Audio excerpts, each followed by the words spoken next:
സ്നേഹിതരെ, സദൃശവാക്യങ്ങളുടെ തുടർ പഠനത്തിൽ ഏർപ്പെട്ടിരിക്കുന്ന നാം തലമുറകൾ കൈമാറിയെത്തിയ ഈ അമൂല്യ നിധികളുടെ കാലിക പ്രസക്തിയെ തിരയുന്നതോടൊപ്പം തന്നെ നമ്മുടെ ഓരോരുത്തരുടെയും വ്യക്തിജീവിതത്തിലും കുടുംബജീവിതത്തിലും സമൂഹ ജീവിതത്തിലും ഈ സദൃശവാക്യങ്ങളുടെ പ്രസക്തിയെക്കുറിച്ചും ചിന്തിക്കുന്നത് ഉചിതമായിരിക്കും.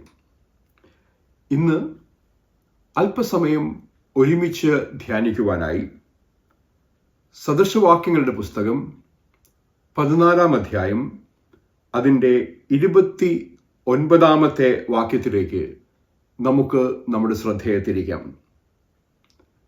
ദീർഘക്ഷമയുള്ളവൻ മഹാബുദ്ധിമാൻ, മുൻകോപിയോ ഭോഷത്വം ഉയർത്തും. ദീർഘക്ഷമയുള്ളവർ മഹാബുദ്ധിമാന്മാർ, മുൻകോപിയോ ഭോഷത്വം ഉയർത്തും. ദീർഘക്ഷമയുടെ മനോഹരമായ അനവധി ഉദാഹരണങ്ങൾ വേദപുസ്തകത്തിൽ നമുക്ക് കാണുവാനായിട്ട് കഴിയും. കാൽവരിയിൽ ദൃശ്യമായ സഹനവും ക്ഷമയും മുതൽ, പിതാവേ, ഇവർ ചെയ്യുന്നത് ഇന്നത് എന്ന് അറിയായകൊണ്ട് ഇവരോട് ക്ഷമിക്കണമേ എന്ന ക്രിസ്തുവിൻ്റെ പ്രാർത്ഥനയിൽ മൂർത്തിമത് ഭാവം കാണുന്ന ഈ യാഥാർത്ഥ്യം പഴയ നിയമത്തിൽ യോസേഫിൻ്റെ ജീവിതത്തിലും നമുക്ക് കാണുവാനായിട്ട് കഴിയും. യോസേഫിൻ്റെ സഹോദരന്മാർ ഭക്ഷണം തേടി യോസേഫിൻ്റെ മുന്നിലെത്തുന്ന ചിത്രം നമുക്ക് പരിചിതമായ ഒരു ചിത്രമാണ്. തങ്ങളുടെ മുന്നിൽ നിൽക്കുന്നത് യോസേഫാണ് എന്ന് തിരിച്ചറിയുമ്പോൾ യോസേഫിനോട് അവർ ചെയ്ത ദ്രോഹം മുഴുവനും ഒരു നിമിഷം കൊണ്ടൊരു പക്ഷേ അവരുടെ മസ്തിഷ്കത്തിൽ മിന്നിമറഞ്ഞിരിക്കണം. പ്രതികാരദാഹിയായി തങ്ങളുടെ മുന്നിൽ നിൽക്കുന്ന യോസേഫിനെ പ്രതീക്ഷിച്ച് അവർക്ക് പക്ഷേ തെറ്റി. കണ്ണുനീരോടെ അവരെ മാറോട് ചേർത്ത് ക്ഷമിക്കുന്ന യോസേഫ് ജീവരക്ഷയ്ക്കായി ദൈവം മുന്നമേ നിയോഗിച്ച ദൈവനിയോഗത്തിൻ്റെ ഭാഗം മാത്രമായിരുന്നു നാം എന്ന ഓർമ്മപ്പെടുത്തൽ. അപ്പനെക്കുറിച്ചും കുടുംബാംഗങ്ങളെക്കുറിച്ചുമുള്ള അന്വേഷണം, ക്ഷമയുടെ മകുടമായൊരു ഉദാഹരണം അവിടെ നാം കാണുകയാണ്. ദീർഘക്ഷമ ബുദ്ധിയുള്ളവരുടെ സ്വഭാവമാണ് എന്ന് പറയുമ്പോൾ, ക്ഷമിക്കാതിരുന്നാൽ നമ്മുടെ ഹൃദയത്തിൽ പക, വിദ്വേഷം എന്നിവ നുരഞ്ഞു പൊങ്ങും. അത് മറ്റാരെയും ബാധിക്കുന്ന യാഥാർത്ഥ്യങ്ങളല്ല. പകയും വിദ്വേഷവും നമ്മുടെ തന്നെ ജീവിതങ്ങളെ കാർന്നു തിന്നുന്ന യാഥാർത്ഥ്യങ്ങളാണ്. നമ്മുടെ സന്തോഷങ്ങളെ കെടുത്തുന്ന യാഥാർത്ഥ്യങ്ങളാണ്. അതുകൊണ്ട് തന്നെ ബുദ്ധിയുള്ള ഏവനും ക്ഷമിക്കുന്നവനായി ദീർഘക്ഷമയുള്ളവനായി ജീവിക്കുന്നത് ഉചിതമെന്ന് ജ്ഞാനി പറയുന്നത് അതിൻ്റെ പൊരുൾ ആഴമേറിയതാണ്. നമ്മുടെ വഴികളിൽ ദൈവകരങ്ങളെ ദർശിക്കുവാൻ നമുക്കാകുമ്പോഴാണ് പലപ്പോഴും ദീർഘമായി ക്ഷമിക്കുവാൻ നമുക്കാവുക. യോസേഫ് ഒരുപക്ഷേ ജീവരക്ഷയ്ക്കായാണല്ലോ ദൈവം എന്നെ ഇവിടേക്ക് നിയോഗിച്ചത് എന്ന് പറഞ്ഞ് തിരിഞ്ഞു നോക്കുമ്പോൾ തൻ്റെ ജീവിതത്തിൽ സംഭവിച്ച ഓരോ പ്രതിസന്ധിയും ദൈവ പദ്ധതിയുടെ ഭാഗമായിരുന്നു എന്ന് തിരിച്ചറിയുന്നു. സ്വപ്നക്കാരനായ യോസേഫ് സഹോദരങ്ങൾക്ക് ഭക്ഷണവുമായി എത്തുമ്പോൾ ഈ യോസേഫിനെ നമുക്ക് കൊന്നുകളഞ്ഞാലോ എന്ന് ആലോചിക്കുകയാണ് സഹോദരന്മാർ. അവൻ്റെ വസ്ത്രങ്ങൾ ഊരിയെടുത്ത് അവനെ ഒരു പൊട്ടക്കിണറ്റിലേക്ക് വലിച്ചെറിയുന്ന ചിത്രം. ആ കിണറിൻ്റെ അനുഭവത്തിൽ അവനായിരിക്കുമ്പോൾ അവനെ അങ്ങനെ ഉപേക്ഷിക്കുന്നത് ഉചിതമല്ല എന്ന് കരുതുന്ന സഹോദരങ്ങൾ അവനെ പൊട്ടക്കിണറ്റിൽ നിന്ന് പുറത്തെടുത്ത് 20 വെള്ളിക്കാശിന് മിസ്രയീമിലേക്ക് അടിമകളെ വിൽക്കുന്ന അടിമ കച്ചവടക്കാർക്ക് വിൽക്കുന്ന ചിത്രം. അങ്ങനെയാണ് അവൻ പൊത്തിഫേറിന്റെ ഭവനത്തിൽ എത്തുന്നത്. പൊത്തിഫേറിന്റെ ഭവനത്തിൽ പെട്ടെന്ന് വിശ്വസ്തനായി മാറിയ യോസേഫ് എന്നാൽ പൊത്തിഫേറിന്റെ ഭാര്യയുടെ പ്രലോഭനങ്ങളോട് പ്രതികരിക്കുന്നത് ശ്രദ്ധേയമാണ്. അവളുടെ ഇംഗിതത്തിന് വഴങ്ങാത്ത യോസേഫ് തടവറയിൽ അകപ്പെടുന്നു. തടവറയിൽ അടയ്ക്കപ്പെടുമ്പോഴും പരാതി പറയുന്നില്ല യോസേഫ്. അവിടെ ഏകദേശം 2 വർഷക്കാലം രാജാവിൻ്റെ പാനപാത്രവാഹകനും അപ്പക്കാരനും അവരുടെ സ്വപ്നം ശരിയായുള്ള വ്യാഖ്യാനങ്ങൾ തിരികെ രാജസന്നിധിയിലെത്തുന്ന അവരിലൊരാൾ തടവറയിൽ കിടക്കുന്ന യോസേഫ് രാജാവിൻ്റെ സ്വപ്നങ്ങളെ വ്യാഖ്യാനിക്കുവാൻ കഴിയുന്നവനാണെന്ന് പറയുന്ന ചിത്രം. യോസേഫ് രാജസന്നിധിയിലെത്തി സ്വപ്നങ്ങൾ വ്യാഖ്യാനിച്ച് മിസ്രയീമിനെ സമൃദ്ധിയുടെ നാളുകളിൽ ശുഷ്കിയുടെ നാളുകളിലേക്ക് ഒരുക്കുന്ന ചിത്രം. ഓരോ ചുവടിലും ക്ഷമയോടെ യോസേഫായിരിക്കുമ്പോൾ ദൈവ പദ്ധതികളുടെ ആഴങ്ങൾ അവൻ തിരിച്ചറിയുകയാണ്. ബുദ്ധിയോടെ അവന് തിരിച്ചറിയുവാൻ കഴിയുന്നു, ജീവൻ രക്ഷിക്കുവാനല്ലോ ദൈവം എന്നെ മുന്നമേ അയച്ചത്. ദീർഘക്ഷമ ഉള്ളവരാണെങ്കിൽ നമ്മുടെ നിലപാടുകൾ എപ്പോഴും ദൈവഹിതപ്രകാരം ഉള്ളതായിരിക്കും. യോസേഫിൻ്റെ ജീവിതത്തിലും പ്രത്യേകിച്ച് നാം തിരിഞ്ഞു നോക്കുമ്പോൾ പൊത്തിഫേറിൻ്റെ ഭാര്യയുടെ പ്രലോഭനങ്ങളുടെ മധ്യേ എൻ്റെ ദൈവത്തോട്, എൻ്റെ യജമാനനോട്, നീ ഒഴികെ ഒന്നും എന്നിൽ നിന്നും മാറ്റി നിർത്തിയിട്ടില്ലാത്ത എൻ്റെ പ്രിയപ്പെട്ടവനോട് ഞാൻ എങ്ങനെ പാപം ചെയ്യും എന്ന് ചോദിച്ച് ദൈവിക നിലപാടുകൾ സ്വീകരിക്കുന്ന യോസേഫ്, സ്വന്തം സഹോദരന്മാർ, ക്രൂരതകൾ ചെയ്ത സഹോദരന്മാർ മുന്നിൽ നിൽക്കുമ്പോഴും അവരോട് ക്ഷമിക്കുവാൻ മാത്രം മനസ്സ് കാട്ടുന്ന യോസേഫ് ബുദ്ധിയുള്ളവനല്ലയോ? നമ്മുടെ സമയം ദൈവ സമയത്തിന് വിധേയപ്പെടുമ്പോഴാണ് ഈ ദീർഘക്ഷമയുടെ ആഴവും പൊരുളും നാം തിരിച്ചറിയുക. ജീവൻ രക്ഷിക്കുവാനായി ദൈവം എന്നെ അയച്ചു എന്ന് പറയുമ്പോൾ ആ ദൈവ നിയോഗത്തിനു പിന്നിൽ വർഷങ്ങൾ നീണ്ട ഒരുക്കമുണ്ട്, വർഷങ്ങൾ നീണ്ടിരുന്ന കാത്തിരിപ്പുണ്ട്.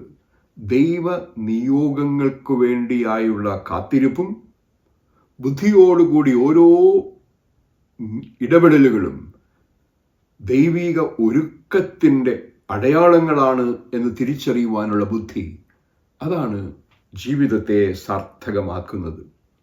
ഗ്രാം ന്യൂസിലൻഡിൽ ജീവിച്ചിരുന്നൊരു മനുഷ്യനാണ്.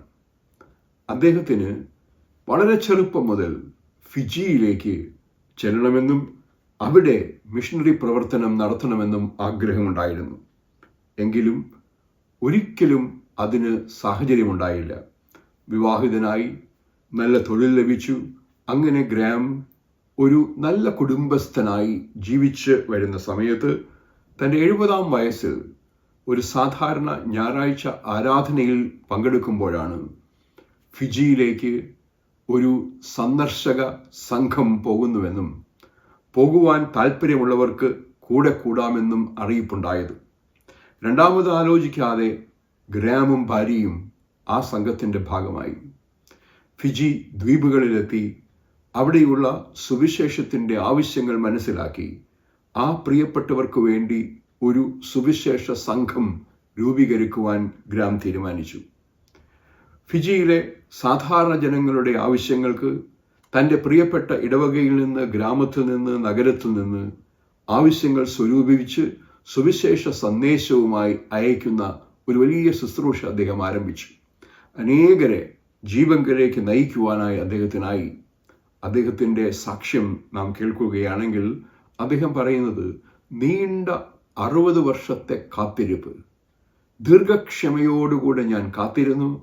അത് ബുദ്ധിയുള്ള തീരുമാനമാണെന്ന് എനിക്ക് മനസ്സിലായി. ദൈവത്തിന് ദൈവത്തിൻ്റെതായിട്ടുള്ള സമയമുണ്ട്.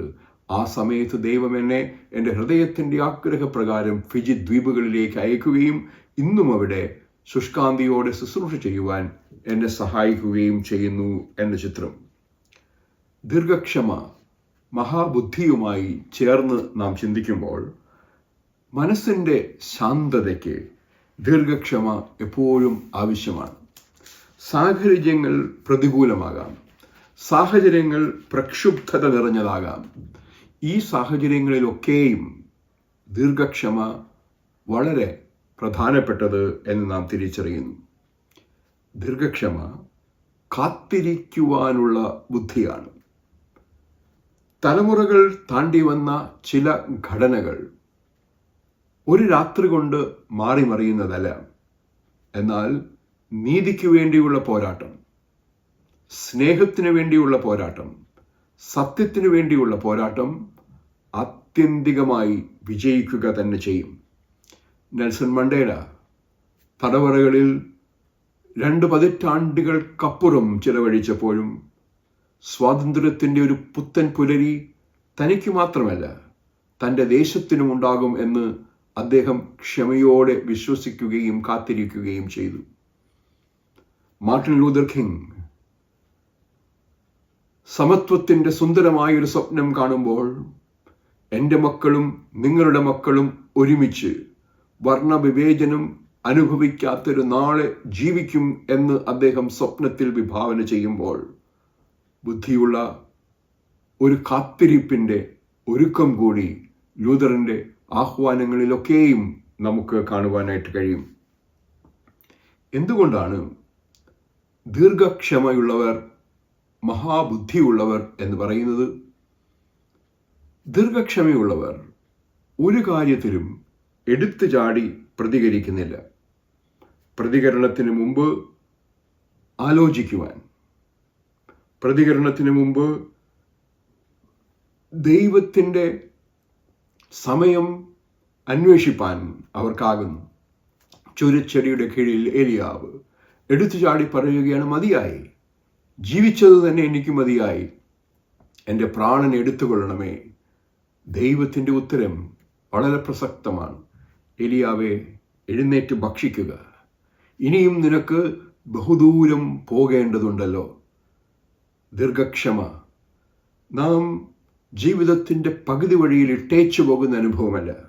വെല്ലുവിളികളുണ്ടാകാം, പ്രതിസന്ധികളുണ്ടാകാം, പ്രശ്നങ്ങളുണ്ടാകാം. ആ പ്രശ്നങ്ങളെ അതിജീവിക്കുവാനുള്ള ദൈവിക ശക്തിയാണ് ദീർഘക്ഷമ. ദീർഘക്ഷമയുള്ളവർ മഹാബുദ്ധിമാന്മാർ. ദൈവത്തിൻ്റെ വലിയ ചിത്രത്തെ കാണുവാൻ നമ്മെ സഹായിക്കുന്നത്, വലിയ സ്വപ്നങ്ങളെ കാണുവാൻ നമ്മെ സഹായിക്കുന്നത് ദീർഘക്ഷമയുടെ അനുഭവമാണ്.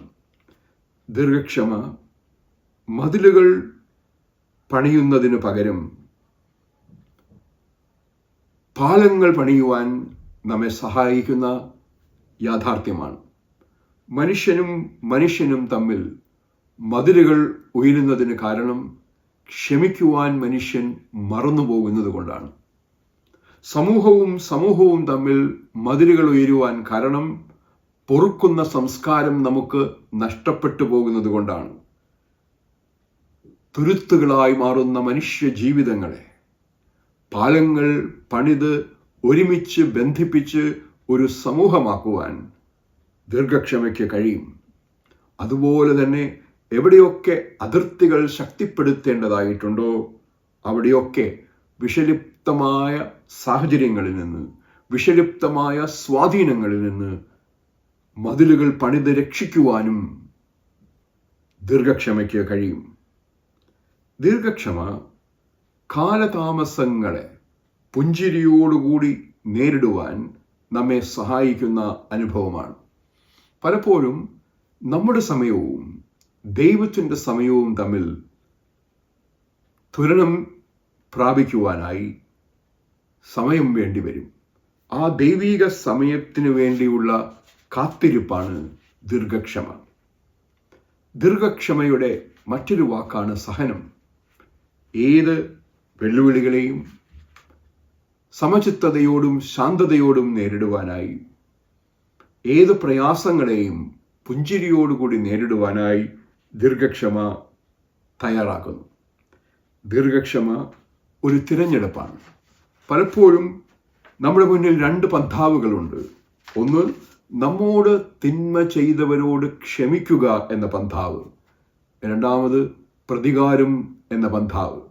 ദീർഘക്ഷമ നശ്വരമായ പ്രതികാരം എന്ന പന്ഥാവിൽ നിന്ന് നമ്മെ രക്ഷിക്കുകയും ക്ഷമയുടെ സുഗന്ധ നിറഞ്ഞ വഴിയിലേക്ക് നമ്മെ നടത്തുകയും ചെയ്യുന്ന അനുഭവം. ദീർഘക്ഷമ വെല്ലുവിളികളിൽ തളരാതിരിക്കുവാനായി ഉള്ള കഴിവാണ്. ക്യാൻസർ രോഗബാധിതനായ ഒരു വ്യക്തി വളരെ നാളത്തെ ക്യാൻസറുമായിട്ടുള്ള പോരാട്ടത്തിനൊടുവിൽ ആശുപത്രി വിട്ട് വീട്ടിലെത്തി. ഡോക്ടർമാർ പറഞ്ഞു, ചികിത്സ ഫലപ്രദമാണ്, സൂക്ഷിക്കുക. എങ്കിലും ഇത്രമാത്രം സൗഖ്യം തന്ന ദൈവത്തിന് നമുക്ക് സ്തോത്രം ചെയ്യാം. അദ്ദേഹം പറഞ്ഞു, ഈ രോഗബാധിതനായ നിമിഷത്തിൽ ഇനി എന്തിനു ജീവിക്കണം എന്ന് ഞാൻ ചോദിച്ചു പോയി. ജീവിതം അവസാനിപ്പിക്കുന്നതിനെ കുറിച്ച് പോലും ഞാൻ ചിന്തിച്ചു പോയി. പക്ഷേ ഈ ഒരു വാക്യം എന്തെന്നില്ലാത്ത ശക്തിയായി എൻ്റെ ഉള്ളിൽ നിലകൊണ്ടു. ദീർഘക്ഷമയുള്ളവൻ മഹാബുദ്ധിമാൻ. ക്ഷമയോടുകൂടി ജീവിക്കുവാനുള്ള ബുദ്ധി എനിക്കേകണമേ എന്ന് ഞാൻ ദൈവത്തോട് പ്രാർത്ഥിച്ചു. ഇന്നിതാ സൗഖ്യത്തോടെ ആരും പ്രതീക്ഷിക്കാതെ ഭവനത്തിൽ മടങ്ങിയെത്തുവാൻ സ്വർഗീയ ദൈവം എനിക്ക് അവസരമൊരുക്കുന്നു. ദീർഘക്ഷമ മാനസിക ആരോഗ്യത്തിന് അനിവാര്യമാണ്. പ്രതിസന്ധികളുണ്ടാകുമ്പോൾ, സമ്മർദ്ദങ്ങളുണ്ടാകുമ്പോൾ, സംഘർഷങ്ങളുണ്ടാകുമ്പോൾ തളർന്നു പോകാതിരിപ്പാൻ ബുദ്ധിയുള്ളവൻ ദീർഘക്ഷമയോടെ അവയോരോന്നിനെയും നേരിടുന്നു. ദീർഘക്ഷമയുള്ളവന് എപ്പോഴും ശുഭാപ്തി വിശ്വാസം കൂടിയിരിക്കും. പ്രതീക്ഷയും പ്രത്യാശയും അവൻ്റെ ജീവിതത്തിൻ്റെ ഭാഗമാകും. സ്വന്തം അച്ചടക്കം ദീർഘക്ഷമയുള്ളവൻ വളരെയധികം ശ്രദ്ധിക്കും. വൈകാരിക നിയന്ത്രണം ദീർഘക്ഷമയുടെ ഭാഗമാകും. ദീർഘക്ഷമ പരാജയങ്ങളിൽ തളരാതെ ജീവിതത്തെ മുമ്പോട്ട് കൊണ്ടുപോകുവാൻ അവനെ സഹായിക്കും. ദീർഘക്ഷമയുള്ളവൻ മഹാബുദ്ധിമാൻ. എന്നാൽ ഈ സദൃശവാക്യത്തിന് ഒരു മറുവശം കൂടെയുണ്ട്. മുൻകോപം ഭോഷത്വം വെളിവാക്കുന്നു. മുൻകോപം അത് മൗഢ്യമാണ്, ഭോഷത്വമാണ് എന്ന ശ്രദ്ധേയമായ ഓർമ്മപ്പെടുത്തലാണ് ഇവിടെ. മുൻകോപി ഒന്നും ആലോചിക്കാതെ പ്രതികരിക്കുന്നു. അവൻ്റെ നാവിൽ നിന്ന് വരുന്ന വാക്കുകൾ അത് മൂർച്ചയേറിയതും വിഷലിപ്തവും ബന്ധങ്ങളെ തകർക്കുന്നതുമായി മാറുന്നു. രണ്ടാമത് ആലോചിക്കാതെയുള്ള എടുത്തുചാട്ടത്തിൻ്റെ പ്രതികരണങ്ങൾ പലപ്പോഴും ബന്ധങ്ങളുടെ മനോഹാരിതയെ നഷ്ടപ്പെടുത്തുന്നു. ബന്ധങ്ങളിൽ വിള്ളലുകളും വിടവുകളും ഉണ്ടാക്കുന്നു. മനുഷ്യനെ തമ്മിൽ അകറ്റുന്ന അനുഭവമാകുന്നു. മുൻകോപി പെട്ടെന്ന് അസ്വസ്ഥനാകുന്നു. അവൻ്റെ ഉള്ളിലുള്ള രക്തസമ്മർദ്ദം വർദ്ധിച്ചിരിക്കുന്നതായി നാം അറിയാതെ തോന്നിപ്പോകുന്നു. ക്ഷമിക്കുവാൻ ആകാതെ, കാത്തിരിക്കാതെ, ആലോചിക്കാതെ അവൻ്റെ പ്രതികരണങ്ങൾ പലപ്പോഴും വിചാരിക്കുന്നതിനപ്പുറമായ അപകടങ്ങളിലേക്ക് കൊണ്ടുചെന്ന് എത്തിക്കുകയും ചെയ്യുന്നു. പൊട്ടിത്തെറിയിൽ അവൻ പ്രസിദ്ധനാണ്. അനവസരത്തിൽ അവൻ ദേഷ്യപ്പെടുന്നു. ആ സ്വഭാവം തന്നെയാണ് എത്രയോ ദാമ്പത്യങ്ങളെ തകർത്തതെന്നറിയാമോ? മുൻകോപം അപ്പനും മക്കളും തമ്മിലുള്ള ബന്ധത്തെ എത്രയോ ഇടങ്ങളിൽ ശിഥിലമാക്കിയെന്നറിയാമോ? മുൻകോപം അയൽക്കാർ തമ്മിലുള്ള സൗഹാർദ്ദപരമായ ജീവിതത്തെ എത്രയോ ഇടങ്ങളിൽ ഇല്ലാതെ ചെയ്തെന്നറിയാമോ? മുൻകോപം ഒരു ജോലി ഇടത്തിൽ തന്നെ ഒരുമിച്ച് തൊഴിൽ ചെയ്യുന്നവരുടെ ഇടയിൽ എത്രയോ ഇടങ്ങളിൽ വിള്ളലുകൾ സൃഷ്ടിച്ചിട്ടുണ്ടെന്നറിയാമോ? മുൻകോപം ഭോഷത്വത്തെ വെളിവാക്കുന്നു എന്ന് പറയുന്നത് ഈ സാഹചര്യത്തിലാണ്. പലപ്പോഴും അനവസരത്തിലുള്ളതും അനാവശ്യവുമായുള്ള പ്രതികരണങ്ങളിലേക്ക് മുൻകോപം നയിക്കാറുണ്ട്. അതുകൊണ്ടാണ് അത് ഭോഷത്വത്തെ വെളിവാക്കുന്നു എന്ന് പറയുന്നത്. ചില സാഹചര്യങ്ങളിൽ സമചിത്തതയോടും ശാന്തതയോടും പ്രതികരിക്കുന്നവർ കഴിവതും മിണ്ടാതിരിക്കുവാൻ ശ്രമിക്കുമ്പോൾ, സംഘർഷങ്ങളെ ഒഴിവാക്കുവാൻ ശ്രമിക്കുമ്പോൾ, സംഘർഷത്തെ ഊതി വീർപ്പിക്കാതിരിക്കുവാൻ ശ്രമിക്കുമ്പോൾ മുൻകോപി സംഘർഷത്തിലേക്കെടുത്തു ചാടുകയും സംഘർഷങ്ങൾക്ക് തിരികൊളുത്തുകയും ചെയ്യുന്നുവെന്നുള്ളത് യാഥാർത്ഥ്യമായി നമുക്ക് തിരിച്ചറിയുവാനായിട്ട് കഴിയും. ഒരു മുൻകോപിയുടെ സ്വഭാവ സവിശേഷതകളിൽ ഒന്ന്, തെറ്റ് പറ്റിയാൽ പോലും ആ തെറ്റ് സമ്മതിക്കുവാൻ മുൻകോപി തയ്യാറാകുന്നില്ല. തൻ്റെ ഭാഗത്താണ് ശരി എന്നുള്ള നിലപാട് അപരനോട് ക്ഷമ ചോദിക്കുവാനോ അപരനുമായിട്ടുള്ള ബന്ധത്തിലെ വിള്ളലുകൾ നികത്തുവാനോ മുൻകൈയെടുക്കുന്നതിന് തടസ്സമായി നിൽക്കുന്നു എന്ന് നാം തിരിച്ചറിയണം. അതിൻ്റെ പരിണിത ഫലമോ മുൻകോപി എപ്പോഴും പഴിചാരുന്നവനായി മാറുന്നു. തെറ്റുകളുടെ ഉത്തരവാദിത്വങ്ങൾ ഏറ്റെടുക്കുവാനാകാതെ തൻ്റെ മുൻകോപത്താൽ സംഭവിച്ച കാര്യങ്ങൾക്ക് പോലും പഴി മറ്റുള്ളവരിലേക്ക് വിരൽ ചൂണ്ടി ഏൽപ്പിക്കുന്ന അനുഭവം. തെറ്റുകളിൽ പെട്ടെന്ന് അടിപതറിപ്പോവുകയാണ് മുൻഗാമി. വാച്യമായ അസ്വീകാര്യ പ്രതികരണങ്ങൾ അവൻ്റെ ജീവിതത്തിൽ ഉണ്ടാകുന്നു. നാവുകൾക്ക് കടിഞ്ഞാണിടുക എന്നത് ജ്ഞാനി സദൃശവാക്യത്തിൻ്റെ പുസ്തകത്തിലും അതുപോലെ തന്നെ വേദപുസ്തകത്തിൻ്റെ പൊരുൾ നാം അന്വേഷിക്കുമ്പോൾ പലയിടങ്ങളിലും വ്യക്തമാക്കപ്പെടുന്ന ഒരു സുവിശേഷ ദൂതാണ്.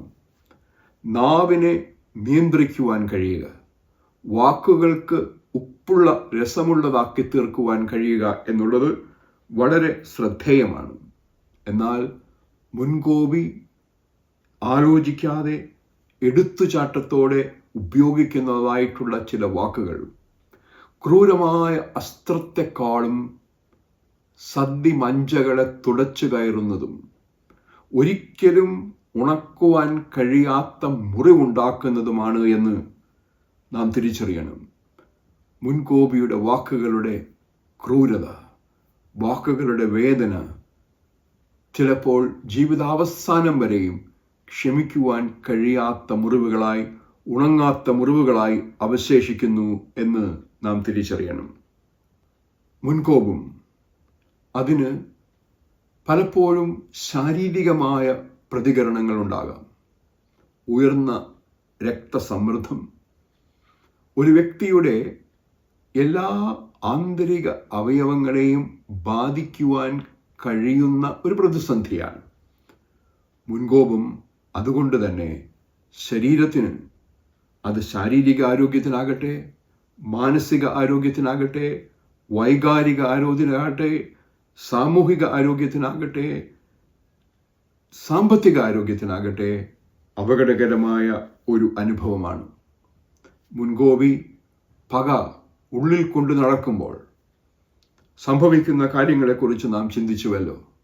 അവൻ്റെ പ്രതികരണങ്ങൾ ആലോചിക്കാതെയാണ്, ഇമ്പൾസീവാണ്. അതിൻ്റെ ഭവിഷ്യത്തുകൾ നാം വിചാരിക്കുന്നതിനേക്കാൾ ദോഷകരമാണ്.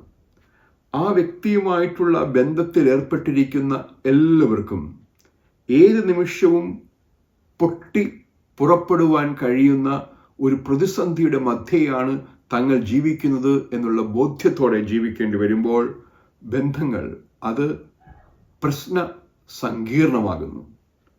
ബന്ധങ്ങൾ അത് പലപ്പോഴും പ്രതിസന്ധികളിലേക്ക് വഴിനളിക്കുന്നു. മുൻകോപിയുടെ ശരീരഭാഷ അത് വാക്കുകളിലൂടെ മാത്രമല്ല, അവൻ്റെ പ്രവൃത്തികളിലൂടെ, അവൻ്റെ കണ്ണുകളിൽ ജ്വലിക്കുന്ന ഒരു ഭാവം ഒരു വ്യക്തിയെ അവനിൽ നിന്ന് അകറ്റുന്ന യാഥാർത്ഥ്യമാണ്. അവൻ്റെ മുഖഭാവങ്ങൾ, അവൻ്റെ ആംഗ്യഭാവങ്ങൾ, അവൻ്റെ ജീവിതഭാവങ്ങൾ അപകടകരമാണ്. മുൻകോപം ഭോഷത്വം വെളിവാക്കുന്നു. മൗഢ്യമാണ് മുൻകോപം. അത് ഇത്രമാത്രം ദോഷം ചെയ്യുന്നതാണെങ്കിൽ പിന്നെ നാം എന്തുകൊണ്ട് മുൻകോപത്തിൻ്റെ പന്ഥാവിൽ സഞ്ചരിക്കണം എന്ന് ചിന്തിക്കുന്നത് ഉചിതമായിരിക്കും. ഈ സദൃശവാക്യം അതുകൊണ്ട് തന്നെ വളരെ വ്യത്യസ്തമായ രണ്ട് സ്വഭാവ സവിശേഷതകളെ തുലനം ചെയ്തു. ഒരു ഭാഗത്ത് ഏത് ജീവിത സാഹചര്യത്തെയും ദീർഘക്ഷമയോടെ നേരിടുവാൻ കഴിയുന്ന ദീർഘക്ഷമയുള്ളവൻ, മറുവശത്ത് ഒരു ചെറിയ സമ്മർദ്ദത്തിൽ പോലും പൊട്ടിത്തെറിക്കുന്ന മുൻകോപിയുടെ ചിത്രം. രണ്ട് വ്യത്യസ്ത ധ്രുവങ്ങളിൽ നിൽക്കുന്ന ഈ രണ്ട് ചിത്രങ്ങൾ വരച്ചു കാട്ടിയിട്ട് ജ്ഞാനി പറയുകയാണ്, മുൻകോപം എന്ന് പറയുന്നത് ഭോഷത്വത്തിൻ്റെ അടയാളമാണ്. നിന്റെ മുൻകോപം നിന്നിലെ ഭോഷനെ നിരന്തരം വെളിവാക്കുന്നുവെന്ന് നീ മറന്നുപോകരുത്. മറുവശത്താകട്ടെ ദീർഘക്ഷമ, അത് ബുദ്ധിയുടെ അടയാളമാണ്, മഹാബുദ്ധിയുടെ അടയാളമാണ്. അത് നിന്റെ ജീവിതത്തെ സ്വച്ഛന്തമാക്കും. നിനക്ക് ശാരീരികമായും മാനസികമായും ആത്മീയമായും വൈകാരികമായും സന്തോഷത്തോടെ ആരോഗ്യത്തോടെ ജീവിക്കുവാൻ അത് നിന്നെ സഹായിക്കും. കുടുംബങ്ങൾക്കുള്ളിൽ ജീവിത പങ്കാളിയുമായിട്ടുള്ള ബന്ധത്തിൽ, മാതാപിതാക്കളുമായിട്ടുള്ള ബന്ധത്തിൽ, മക്കളുമായിട്ടുള്ള ബന്ധത്തിൽ അത് നിന്നെ സഹായിക്കും. അയൽക്കാരുമായിട്ടുള്ള ബന്ധത്തിൽ, ദേശങ്ങൾ തമ്മിലുള്ള ബന്ധത്തിൽ ദീർഘക്ഷമ വളരെ വളരെ പ്രധാനപ്പെട്ട അനുഭവമാണ്.